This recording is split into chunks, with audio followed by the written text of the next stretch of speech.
మహారాజా, నన్ను పిచ్చుక అంటారు మహారాజా. ఒకప్పుడు ఎటు చూసినా ఎక్కడ చూసినా నేనే కనిపించేదాని. ఇప్పుడు అంతరించిపోతున్న నేను.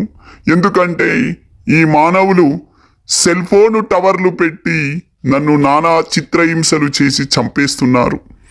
అన్నం గింజలు పెట్టి నన్ను అందులో విషం కలిపి మరి చంపేస్తున్నారు ఈ మానవులు.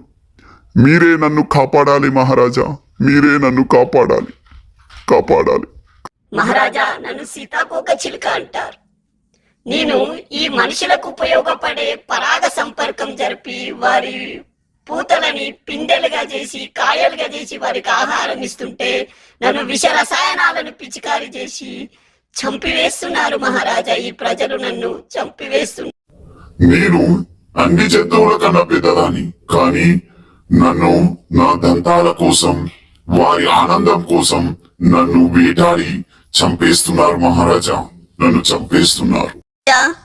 నన్ను కోతి అంటారు మహారాజా. ఒకప్పుడు నేను అడవిలలో మాత్రమే కనిపించేదాన్ని, కానీ ఇప్పుడు ఈ గ్రామాలలో, ఊర్లలో, పట్టణాలలో కనిపిస్తున్నాను. ఎందుకో తెలుసా? ఈ మనుషులు నా ఆవాసాలైన చెట్లను నరికి వేస్తున్నారు. నా పండ్లను కూడా వారే తింటున్నారు. నాకు తినడానికి తిండి లేకుండా, ఉండడానికి ఆవాసం లేకుండా అన్ని రకాలుగా నన్ను బాధ పెడుతున్నారు మహారాజా. నన్ను గోట్ల కోసం, నా చర్మం కోసం నన్ను వేటాడి చంపేస్తున్నారు మహారాజా. నేను ఒక్కదాని అడవిలో ఉంటే సమస్త అడవిలో ఉన్న జంతువులు రక్షించబడతాయి. అలాంటి నన్ను వేటాడి హింసించి అడవిని మొత్తం నాశనం చేసి నన్ను చంపివేస్తున్నారు మహారాజా. మహారాజా, నేను పాము, చీమలు, కప్పలు మహారాజా. మా పుట్టలను చిరిమేస్తున్నారు. నేను పుట్టలలో పడినా సరే ఆ పుట్టను తొలిచి మరి నన్ను చంపేస్తున్నారు మహారాజా. మహారాజా, మమ్మల్ని మీరే కాపాడాలి మహారాజా, మీరే మమ్మల్ని కాపాడాలి మహారాజా. మహారాజా, నేను నెమలిని. నేను భారతదేశ జాతీయ పక్షినైనా కూడా నన్ను చంపివేస్తున్నారు మహారాజా. మానవులు జంతువులు చెప్పిన అన్ని విషయాలు విన్న తర్వాత రాజుగారు దీర్ఘంగా ఆలోచించి ఒక నిర్ణయం తీసుకోవడం జరిగింది. తన తీర్పును ప్రకటించడానికి సిద్ధంగా ఉన్నారు. ఎవరు చేసినది సరైనది, మానవులా మరి జంతువులు చేసినది సరైనదా? ఎవరికి న్యాయము జరుగుతుంది, జంతువులకా మానవులకు న్యాయం జరుగుతుందా అని తెలుసుకోవాలని రాజ్యసభ మొత్తం నిశ్శబ్దంగా మారిపోయింది. రాజు తన తీర్పును వెల్లడి. ప్రియమైన జంతువులారా, మానవులారా, ఈ విశాలమైన ప్రకృతిలో ప్రతి జీవికి సమానమైన జీవించే హక్కు ఉంది. మనుషులైనంత మాత్రాన మీకు ఎక్కువ హక్కులు ఉండవు. చీమలు ఎంతో, మీరు కూడా అంతే. ఎక్కువ తక్కువలు లేవు ఈ భూమిపై. అందరూ కూడా ఈ భూమి పైన సమాన హక్కు ఉంది. మానవులారా, మీరు కొంచెం తెలివైన వారు కావచ్చు, కానీ జంతువుల పట్ల మీరు ఇలా ప్రవర్తించడం తప్పు. మీరు చేసింది ముమ్మాటికి తప్పు. ఇకనైనా మారండి. ప్రళయము రాకముందుకే మంచిగా మారండి. ప్రకృతికి వ్యతిరేకంగా తప్పు చేస్తే మీరు భూమిపై నుండి వెళ్లిపోతారు.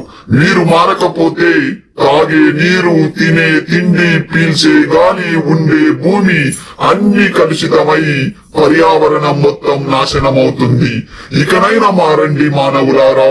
తోటి జంతువులతో ప్రేమగా ఉండండి. మొక్కలను కాపాడండి. జంతువులను హింసించకండి. కాలుష్యాన్ని తగ్గించండి. భూమిపై పుట్టినందుకు భూమాత రుణం తీర్చుకునేలా పర్యావరణ రక్షకులుగా మారండి. మీరు జీవించండి, మిగతా జీవులన్నిటినీ జీవించనీయండి అనే నినాదంతో ఈ రోజు నుంచి ఈ భూమిపై మీరందరూ కలిసిమెలిసి బతకాలి. ఇదే నా తుది తీర్పు. ఇదే నా మాట. నా మాటే శాసనం. ఇక ఈ తీర్పును ఎవరు అతిక్రమించినా ఈ భూమిపై నుంచి వారు తొలగించబడతారు. ఇక ఎవ్వరు కూడా ఈ తీర్పును అతిక్రమించొద్దు.